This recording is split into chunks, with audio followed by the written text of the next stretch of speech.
បងប្អូនសកម្មជនទាំងអស់គឺជាសរសៃឈាមនៃគណៈបកយើងទាំងពីរ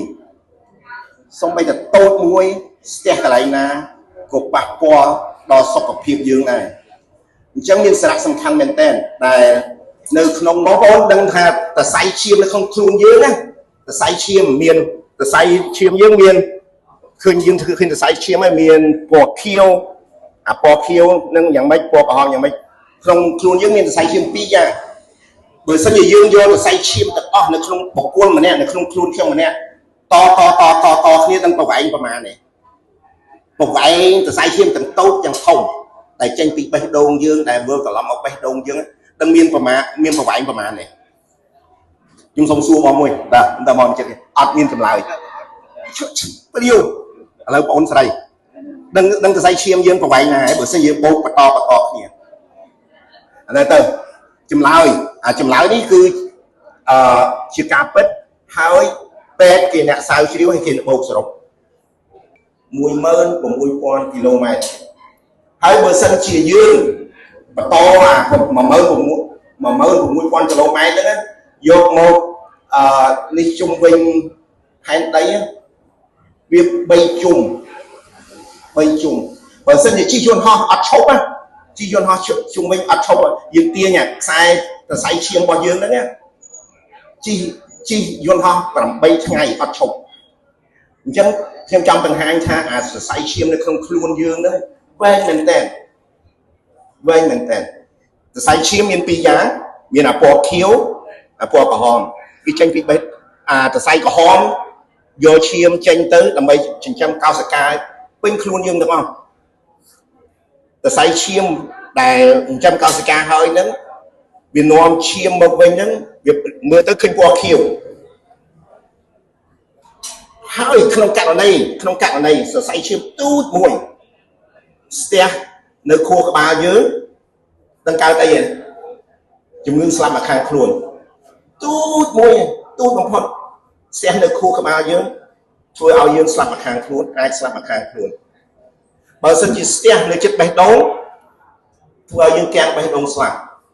មែនទេបងពេទ្យខ្ញុំក៏ចង់បង្ហាញសារៈសំខាន់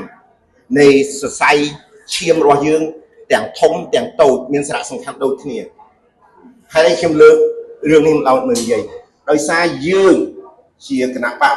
ភ្លើងទៀនក៏ដោយគណៈបកឆន្ទៈក៏ដោយយើងទាំងអស់គ្នាដូចសរសៃឈាមដែលចិញ្ចឹមរាងកាយរបស់យើងអញ្ចឹងបងប្អូនសកម្មជនទាំងអស់គឺជាសរសៃឈាមនៃគណៈបកយើងទាំងពីរសូម្បីតែតូចមួយស្ទះកន្លែងណាក៏ប៉ះពាល់ដល់សុខភាពយើងដែរអញ្ចឹងមានសារៈសំខាន់មែនទែនដែលនៅក្នុងខេត្តកណ្ដាលនេះដែលការងាររលូនការងារធ្វើឲ្យបានជោគជ័យដោយសារមានផុសតាំងឧទាហរណ៍ប្រជុំម្ដងមិនក្រោម 500-600 នាក់ទេមិនលើកស្លាកយើងមើលស្លាកនៅខេត្តនេះជាង500ស្លាកជាសមិទ្ធផលស្នាដៃរបស់បងប្អូនទាំងអស់គ្នាអញ្ចឹងសរសៃឈាមរបស់គណៈបកភ្លើងទៀនគណៈបកឆន្ទៈខ្មែរនៅទីនេះដើររលូនខ្ញុំសូមចូលរួមអបអរសាទរបងប្អូននៅខេត្តកណ្ដាល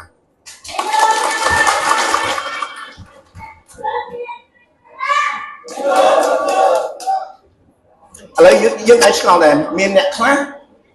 អាយុ60-65ដូចគ្នាក៏ប៉ុន្តែអ្នកខ្លះដោយសារគាត់អត់សូវខែខ្លួនគាត់សឹកញ៉ាំមិនសូវល្អអញ្ចឹងទៅពេលខ្លះគាត់ស្ទះស្រាយឈាមនៅគូបានធ្វើឲ្យស្លាប់ខាងខ្លួនអ្នកខ្លះទាំងបេះដូងដល់អ្នកខ្លះវិញ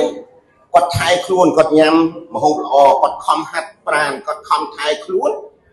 ទៅសុខភាពគាត់ល្អយ៉ាងណាមិញគណៈបកយើងដូចគ្នាបើសិនជាយើងទាំងអស់គ្នាចូលរួមកសាងចូលរួមធ្វើសកម្មភាពថែរក្សាកម្លាំងគណៈបកយើងនៅមូលដ្ឋានគណៈបកយើងខ្លាំងគណៈបកយើងអាចធ្វើការរលូនដូចជីវិតរបស់យើងទាំងអស់គ្នាអញ្ចឹងខ្ញុំសូមលើកទឹកចិត្តខ្ញុំសូមកោតសរសើរបងប្អូនសមាជិកការនៅខេត្តកណ្ដាលទាំងសមាជិកនៅមូលដ្ឋាន ទាំងថ្នាក់ដឹកនាំនៅមូលដ្ឋាននិងថ្នាក់ដឹកនាំនៅខេត្តវាអស្ចារ្យមែនទែនតែសកម្មភាពរបស់បងប្អូនបានបង្ហាញបាន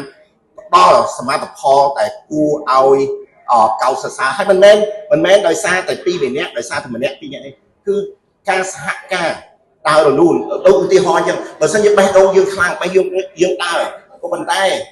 គ្រឿងក្នុងផ្សេងមិនដើររលូនវាធ្វើឲ្យយើងមានបញ្ហាសុខភាពដូចគ្នាអញ្ចឹងការចូលរួមរបស់បងប្អូននៅមានសារៈសំខាន់មែនទែន